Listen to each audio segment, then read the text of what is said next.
Quand tu achètes une bagnole à un particulier, il y a certains documents avec lesquels il faut que tu repartes absolument. Pense à t'abonner si tu veux toujours plus d'astuces de Guigui. Donc les documents qu'il faut que tu aies absolument, c'est un certificat de cession signé.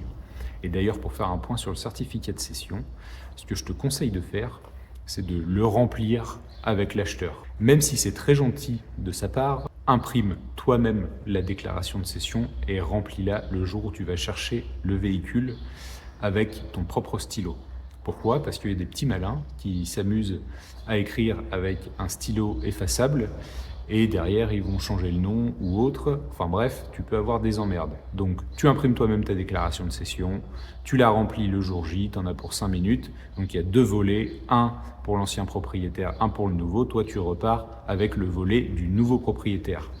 Bien évidemment, il te faut la carte grise originale qui doit être barré de part et d'autre avec marqué cédez-le, la date et l'heure. Et il faut aussi que tu aies un contrôle technique de moins de 6 mois si le véhicule a plus de 4 ans. Et bien l'original dans l'idéal, pas une copie. Voilà, c'est les 3 documents qu'il te faut pour que tu puisses être tranquille derrière. Dès que tu arrives chez toi, ce que je te conseille de faire tout de suite, la carte grise, parce que sinon on a tendance à oublier. Et sache que tu as 1 mois.